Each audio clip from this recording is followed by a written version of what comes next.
dia, meu nome é Andréa Hanay e sou gerente de projetos do IDES. É sempre um enorme prazer ter vocês conosco nessa edição do Fórum Brasileiro de Filantropos e Investidores Sociais. Quando falamos em filantropia familiar e decisões estratégicas para deixar um legado, não podemos deixar de pensar no contexto de fundos patrimoniais filantrópicos, cujo conceito é intimamente ligado à questão do legado.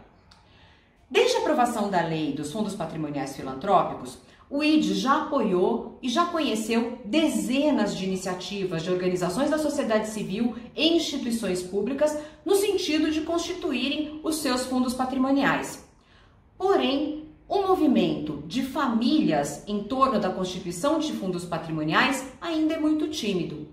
Eu gostaria de saber se vocês têm uma explicação para isso e o que poderíamos fazer para engajar um maior número de famílias em torno da constituição de fundos patrimoniais filantrópicos no Brasil. Obrigada!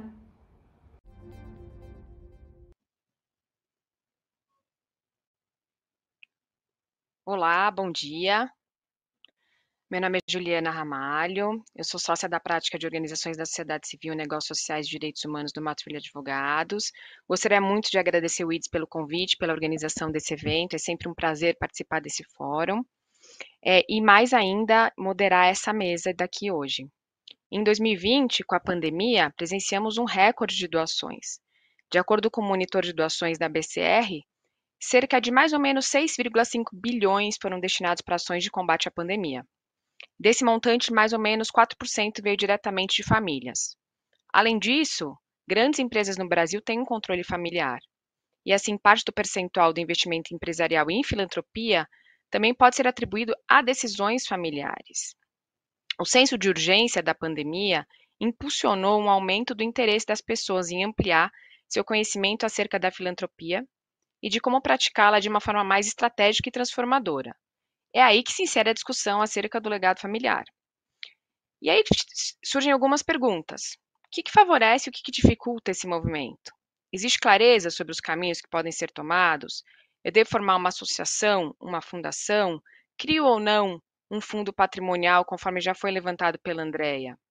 Quais as tendências nesse assunto? Para discutir esses temas e continuar a conversa que a Paula já começou com o Jaime, que trouxe insights super importantes, inclusive falando do poder do exemplo da família, nós temos alguns palestrantes no dia de hoje. A primeira pessoa que eu gostaria de chamar é Inês Mindley-Laffer, diretora do Instituto Beth Jacob Laffer.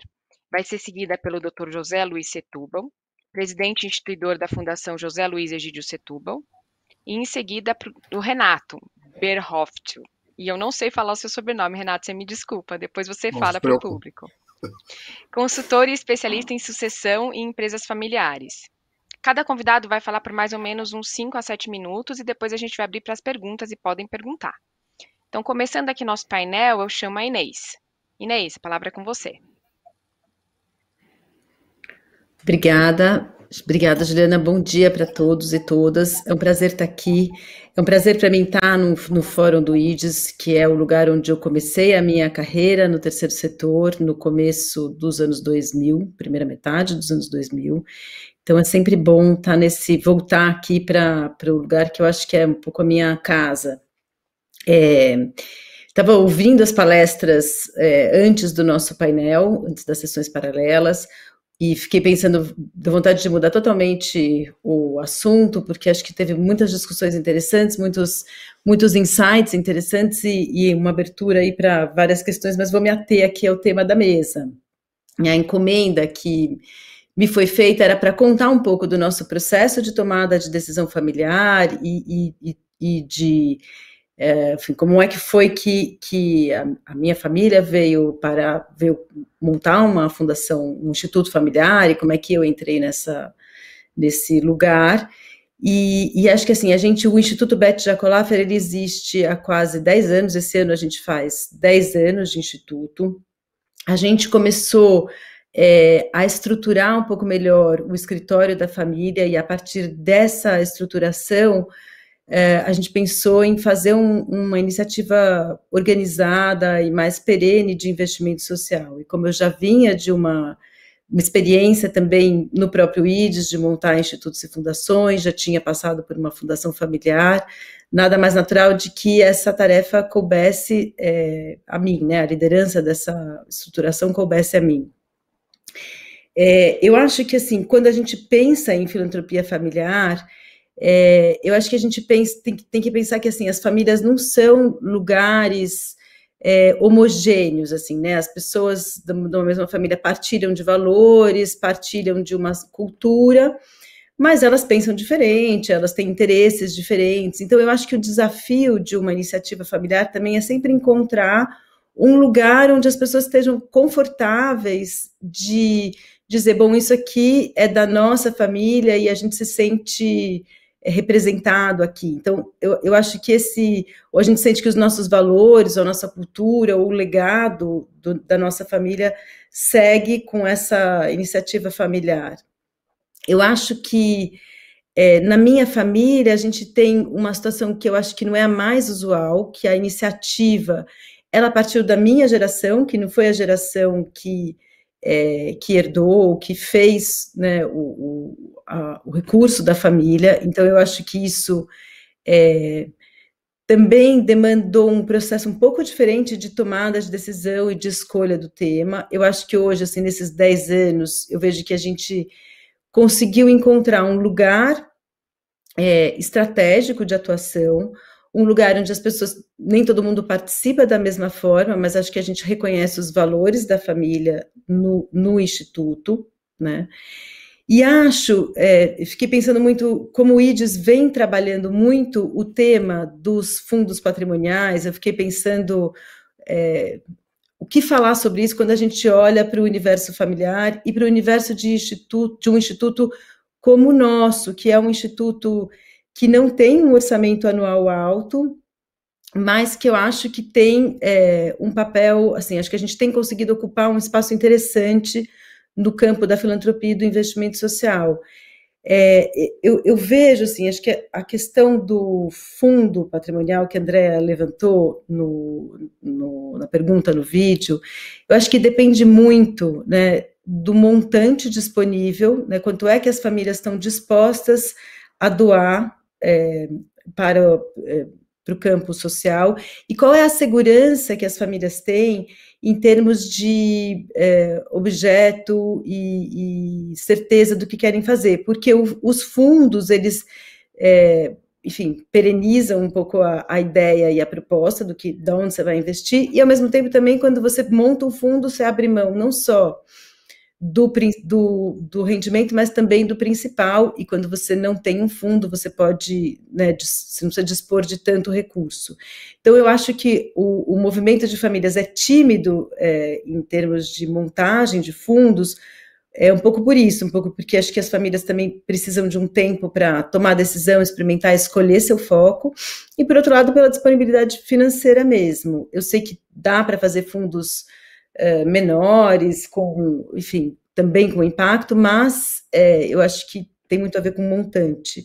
Agora, eu acho que se a gente pensa em termos do que a gente tem feito nessa última década, eu acho que o principal legado que o Instituto Beth Jacques deixa, ou vem deixando, é mostrar que é possível fazer filantropia estratégica, ainda que você não tenha um orçamento gigante. Acho que a gente escolheu, o Instituto trabalha com 2 temas, trabalha com gestão e inovação de políticas públicas e com redução das desigualdades no sistema de justiça criminal, que acho que são 2 temas que são menos, enfim, não são tão óbvios, eram menos óbvios ainda, eu acho, 10 anos atrás, quando a gente começou, acho que tem um movimento crescente de famílias também entrando no campo da filantropia e sendo arrojadas e inovadoras nos temas de atuação, mas, enfim, eu acho que a gente encontrou um nicho de trabalho e encontrou também o tipo de projeto e de financiamento que a gente poderia apoiar, que faz a diferença considerando as nossas estratégias e o nosso tamanho. E mais recentemente também a gente lançou Confluentes, que é uma iniciativa aí para trazer não as famílias, mas os indivíduos para esse campo da filantropia estratégica. Então, pensando que mesmo pessoas que não têm grandes fortunas podem e devem fazer algo olhando para as desigualdades estruturais do nosso país e olhando para as questões mais sistêmicas e falando, bom, é possível fazer uma doação, é possível somar a minha doação com a doação de outras pessoas. Então, eu acho que a gente vem muito fazendo uma reflexão aqui para a vinda aqui para o fórum. Eu acho que o nosso trabalho tem sido muito, a gente está muito posicionado nesse lugar de dizer, olha, filantropia estratégica pode ser para vários tamanhos de bolso, de pessoa física e de família. E acho que tem uma coisa, a Juliana está moderando a mesa e ela esteve envolvida na montagem do nosso estatuto e do momento onde a gente decidiu formalizar o investimento social. Eu acho que a gente passou um tempo atuando informalmente, falando, bom, vamos experimentar, vamos ver se a gente está confortável com isso, vamos ver se está dando certo, para daí montar um instituto. Então, eu acho que a institucionalidade de um fundo familiar, ou de um instituto, de uma fundação, também é algo que a gente vai montando à medida que a gente vai ficando seguro de que é isso que quer fazer, de que é isso que a gente quer fazer em família. E acho que daí também tem as particularidades das configurações familiares e dos processos de tomada de decisão. Quem é o instituidor? Quem é que está à frente? Qual é a liderança? Acho que essas são questões que fazem muita diferença quando a gente pensa em que tipo de filantropia, que tipo de institucionalidade. E assim, agora, ouvindo também as falas e pensando a respeito de fundos, eu acho que tem um ponto assim que eu vou deixar aqui como provocação para o IDES e para a audiência, que eu acho que a gente tem espaço para desenvolver no campo da filantropia, que é pensar os legados, as heranças e os incentivos para que doações possam ser feitas, enfim, pensando em sucessão e pensando em herança, né? Assim, será que a gente não poderia ter algum fomento para você poder deixar uma propriedade para uma ONG ou para uma fundação, que não precisa ser essas mais clássicas, né? Também como uma estratégia enfim, de pensar a sustentabilidade das organizações e de pensar legados. Mas, enfim, acho que esse é um outro assunto. Acho que eu vou parar por aqui para a gente ir para a conversa e escutar os outros palestrantes, e aí depois, enfim, estou aqui aberta para discutir. Obrigada, Inês. E ouvir as perguntas. Foi ótimo essa sua introdução, você fez um overview e acho que você traz uma mensagem bem importante que né, não tem um modelo que funcione para todo mundo, né? A gente pode começar com um modelo que seja a própria família fazendo suas doações para testar o que vai dar certo, o que não vai dar, formar uma associação ou formar uma fundação, que é o que o Dr. José Luiz tem e que ele vai falar um pouco da experiência dele. Mas eu acho que é importante começar essa jornada e não pensar que é porque você tem um orçamento pequeno que você não pode começar essa jornada da filantropia familiar, né? Então, agora eu queria passar a palavra para o Dr. José Luiz, para ele contar um pouquinho da experiência dele, sobre um outro ponto de vista. Obrigado, Juliana. Bom dia a todos e a todas. Queria agradecer a Paula e ao IDES pelo convite para falar de uma coisa que eu gosto muito, que é filantropia familiar. Eu venho de uma família onde filantropia é um valor. E aprendi com os meus pais, desde muito cedo, o valor de doar. E, sendo assim, eu passei a minha vida, eu sou médico, pediatra, passei a minha vida profissional não só me doando como profissional, mas fazendo as minhas doações. Quando eu cheguei por volta dos 50 anos, eu senti necessidade de trabalhar com uma causa social. E fui atrás, cheguei durante alguns anos, dar aula de para jovens, de alfabetização de jovens e adultos, mas chegou um momento que aconteceu uma oportunidade de eu adquirir a marca do Hospital Sabará. E ali eu tive um insight de comprar essa marca e fazer a doação dessa marca para instituir uma fundação. E a instituição dessa marca para fazer a fundação foi no intuito de fazer isso que a Inês estava propondo ali, né? Deixar um legado e um patrimônio para que desse sustentabilidade para essa fundação. Nesse momento, meus filhos os mais velhos eram jovens adultos, praticamente adolescentes, e o mais novo era um jovem adolescente. Eu me reuni com eles e falei, olha, estou com vontade de pegar uma parte da minha fortuna, que será a herança de vocês, e vou separá-la e vou vou dedicar essa parte dessa fortuna para instituir uma fundação e pretendo comprar esse hospital e fazer isso. Tudo bem? E eles toparam, não sei se pela juventude, mas a resposta básica ali deles foi: o dinheiro é seu, pai, você faça o que você quiser deles, não precisa dar satisfação para a gente. Bom, eu sempre falo que eles foram muito generosos, no sentido de que eles, de uma certa forma, eles doaram a herança deles para um sonho que é meu. Mas, hoje em dia, eles não são médicos, não são nem administradores, nada, mas fazem parte do conselho da fundação. A fundação, essa história que eu estou contando tem 15 anos, mas a fundação, como o hospital era uma sociedade anônima e teve algum tempo para transformá-la em fundação, a fundação fez 10 anos no ano passado. Ela foi instituída e hoje é uma grande fundação.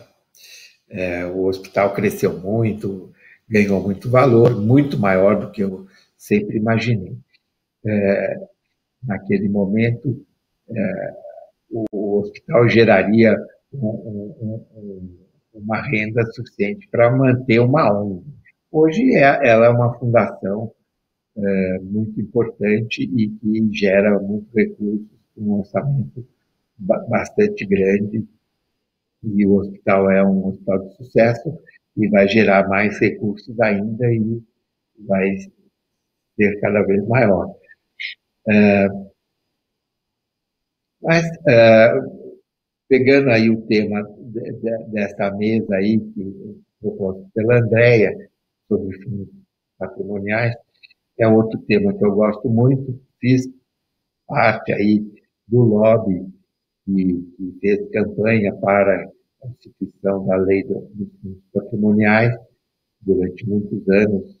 Fui algumas vezes para Brasília, conversei com vários deputados, senadores e até ministros. Eu acho que a lei do fundo patrimonial, do jeito que ela foi aprovada, não era a lei que eu gostaria, que muitos gostaríamos, mas está aí aprovada e acho que ela é solução para muita coisa. Não é a solução para todas as fundações ou todas as associações ou institutos. A minha fundação, ela tem um fundo patrimonial desde o início. No início ele era virtual, mas a partir do momento que o hospital começou a gerar recursos, pagou todos os investimentos e começou a acumular um patrimônio, ele passou a ter um fundo patrimonial, nos moldes dos fundos patrimoniais americanos, ingleses, que foram os modelos nos quais eu me baseei.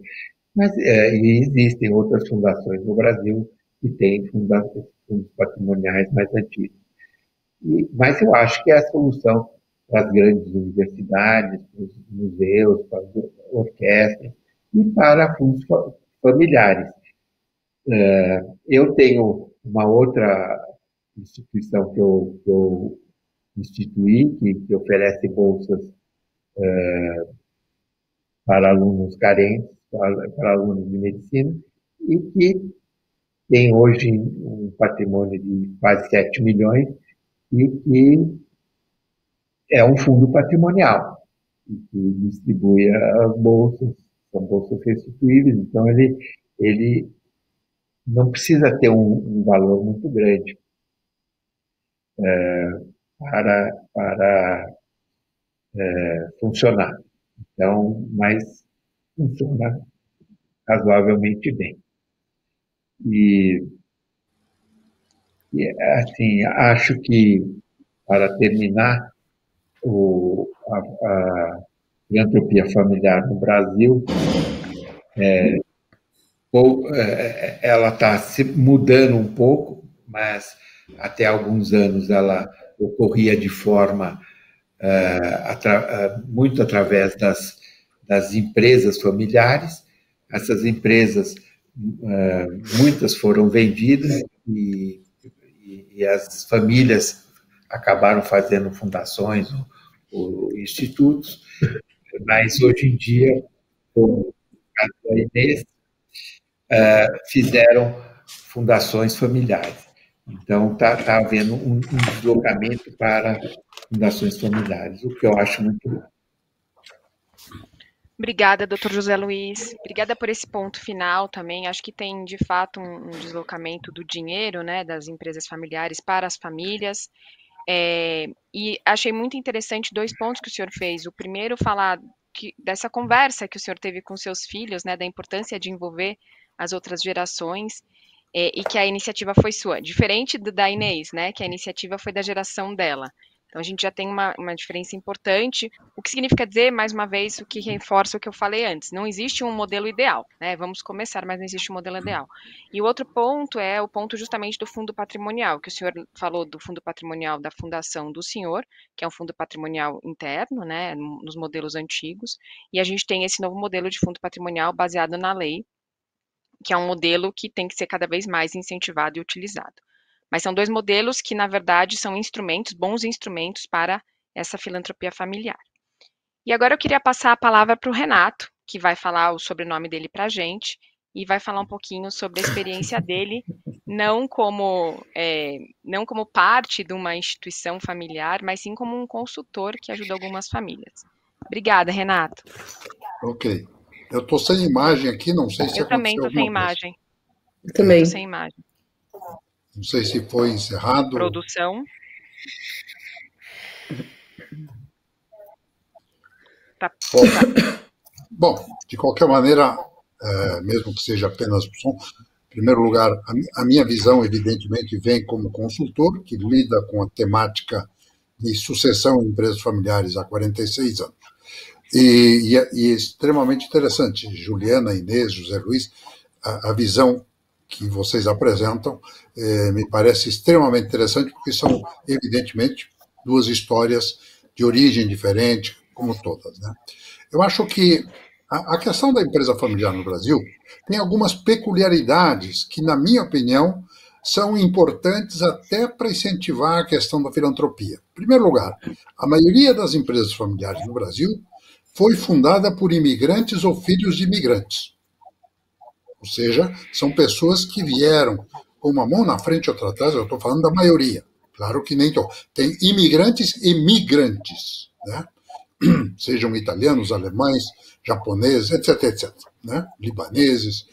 E isso é um dado realmente importante, porque essa história, ou seja, quando nós tomamos a história dos fundadores, são pessoas que, de certa maneira, vieram e enfrentaram muita dificuldade, e ao longo do meu contato com fundadores, eu ouvi muitas frases do tipo o seguinte, um fundador que dizia o seguinte, eu quero dar ao Brasil o que o Brasil me proporcionou. Então, há uma certa ideia de gratidão. Por outro lado, como foi dito por alguns antes, a estrutura familiar é uma estrutura muito sensível, né? Porque, por exemplo, 70% das empresas familiares que desapareceram no Brasil, a causa principal foi conflitos familiares ou societários não resolvidos. Temos inúmeros exemplos, não precisamos aqui ficar mencionando organizações ou empresas que passaram por este processo. Então, na realidade, é importante que, em primeiro lugar, ao sensibilizar os fundadores para entender que, ao transferir o seu patrimônio para os seus herdeiros, ele consiga incluir o legado que está por trás disso. E esse legado se faz um pouco com a história. Acho que uma das sugestões que eu daria ao IDES é convidar alguns fundadores, alguns empresários, para contarem a sua história, porque eu acho que é uma forma de sensibilizá-los para entender o vínculo que ele pode manter com a ideia da filantropia. O segundo aspecto que é um dos detalhes que muitas vezes a gente esquece, os herdeiros não herdam um patrimônio, não herdam uma empresa. Os herdeiros herdam uma sociedade de sócios que não se escolheram. Né? Eles não se escolheram como irmãos ou como primos, e muito menos como sócios. E o eventual despreparo, né, dos herdeiros para o papel de sócio, ou seja, não vai haver a figura de dono. Né? Dono é o patriarca. Eu digo sempre, dono, como é que o dono faz a assembleia? Olha para o espelho e resolve, não precisa consultar ninguém. Entre os herdeiros não existe essa figura. Então, há aqui necessidade de um entendimento entre eles como sócios, como acionistas. E isso exige muito preparo, muita humildade em alguns casos. E dentro da estrutura, pelo menos um dos modelos que eu vi mais funcionar, além de conselho de sócios, conselho de administração, é o conselho de família.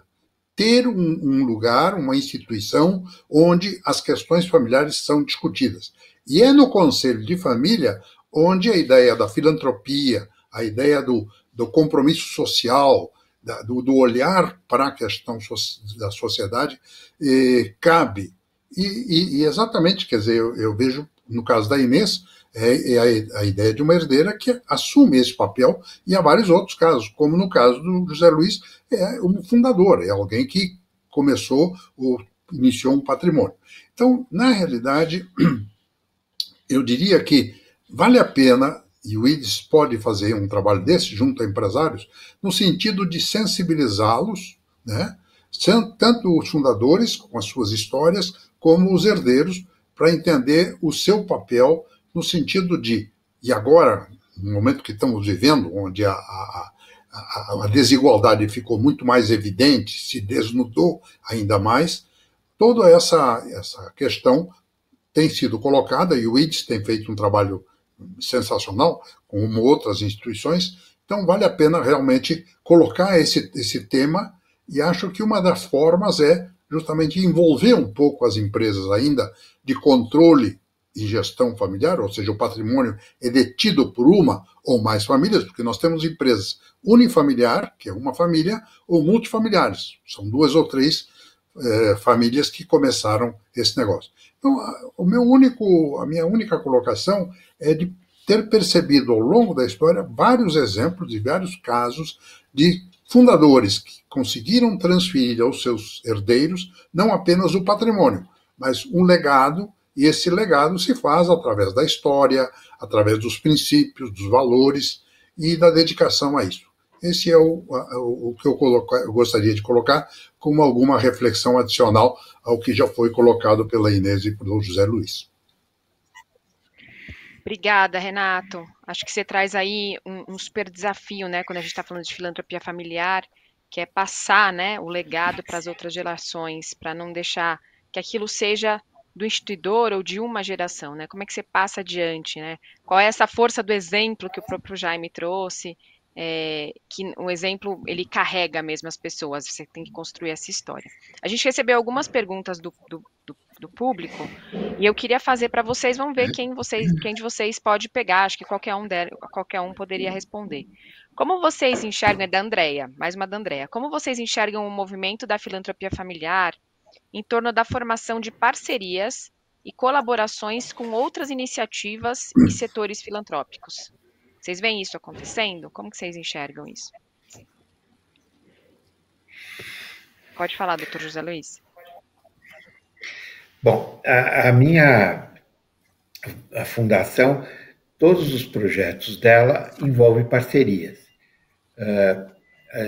Nós buscamos ser um pivô que tenta fazer parcerias entre o primeiro setor, o governo, o segundo setor, né, as empresas, e também com a academia e o terceiro setor. Então, nós buscamos fazer projetos que envolvam o maior número de parceiros. Temos obtido sucesso, mas diria que não é fácil. Eu, como venho de uma família de empresários e trabalho num hospital que tem muitos professores e estou, de uma certa forma, ligado à academia, eu consigo juntar bem essas duas áreas, né? Com o governo, a gente usa projetos incentivados, e então a gente também consegue, através do PRONON, do PRONAS, fazer projetos que envolvam. Agora, o que eu tenho mais dificuldade é fazer as parcerias no terceiro setor. Aí é mais complicado. Mas também temos conseguido. Mas eu acho essencial. Eu acho que você trabalhar em conjunto com outras organizações é essencial, não só para, vamos dizer, aumentar o volume de recursos, né, e como dar oportunidades, principalmente para as organizações, como a minha fundação é grande, dar oportunidade para fundações ou ONGs menores. Eu acho essencial. E você quer contribuir com alguma coisa? Eu acho que eu diria o seguinte, eu acho que depende, a montagem de parcerias depende muito de qual é a maneira como se atua, né? Porque, por exemplo, o nosso instituto é um instituto financiador de projetos, então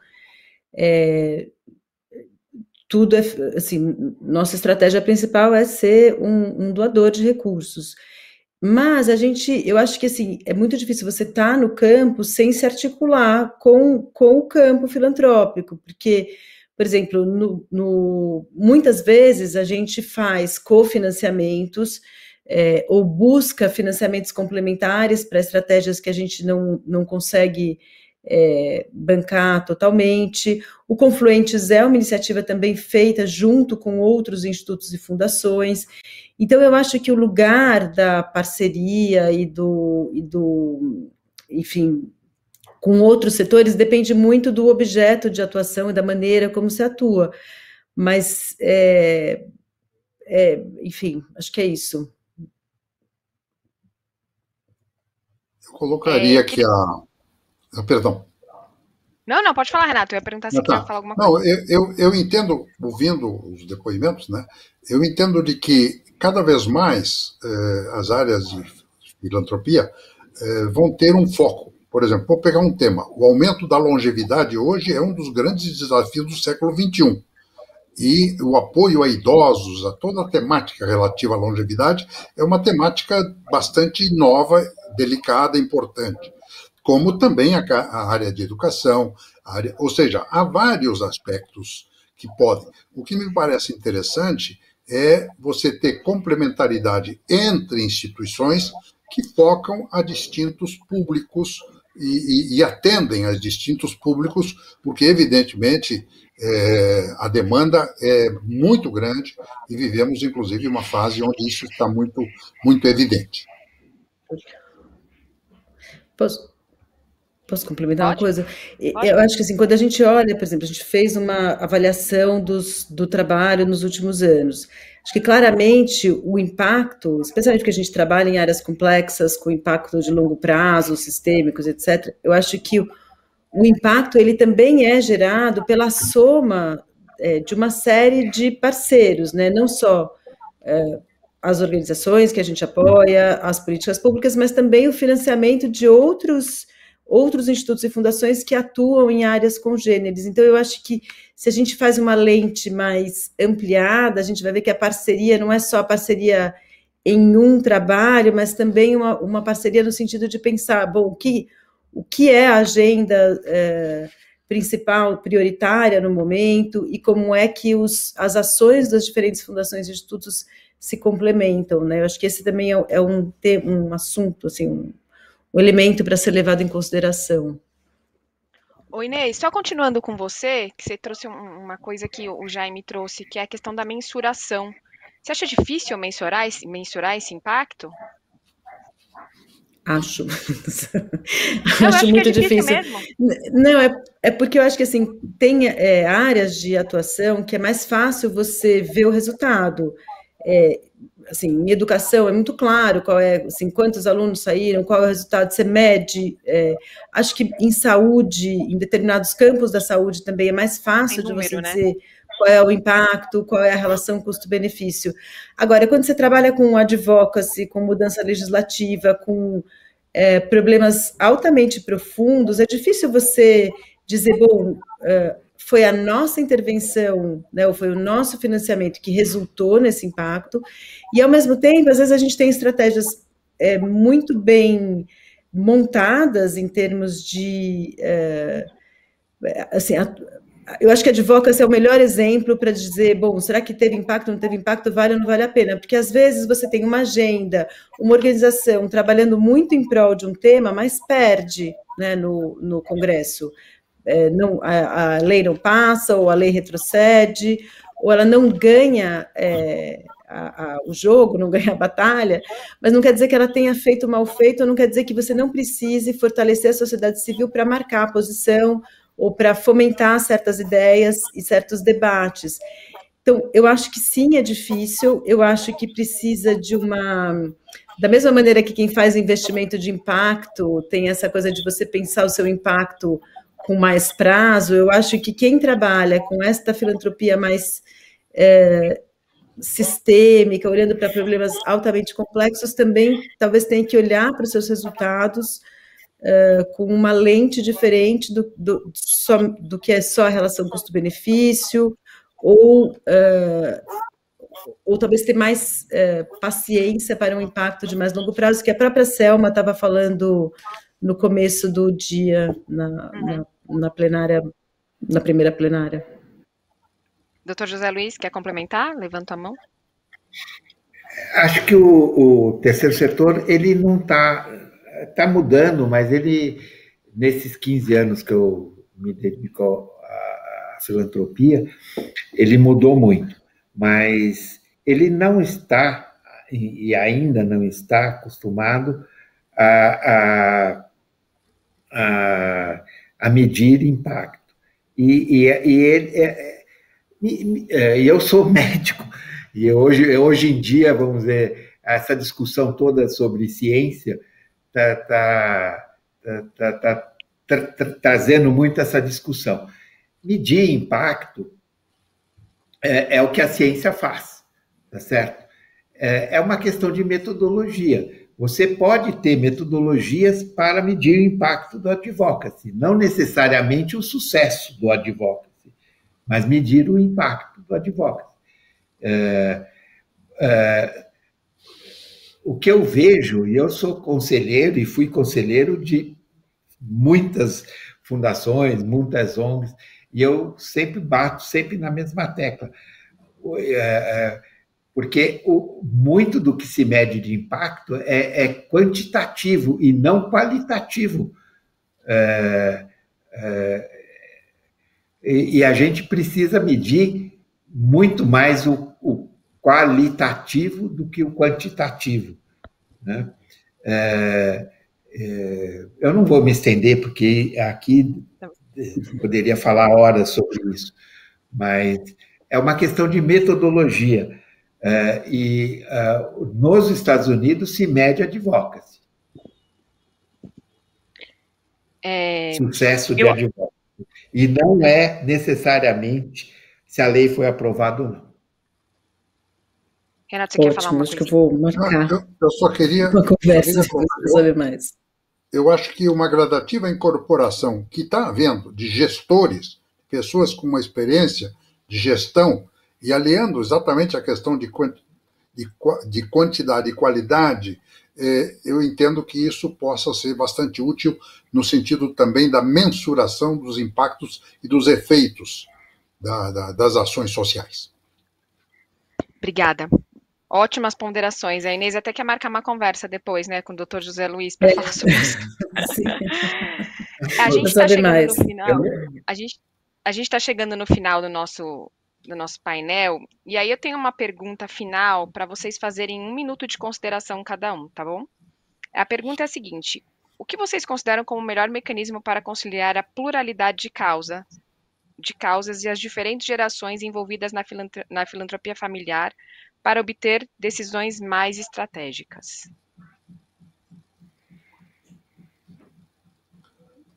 Eu tenho a impressão de que há uma necessidade de maior... Se partimos do pressuposto, por exemplo, de empresas familiares, de empresas de controle, é um maior diálogo entre gerações, que envolve vários temas e várias questões, incluindo a questão do foco social, do legado, de valores, etc.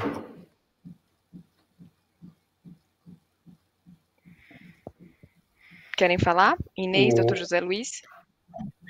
Eu posso falar.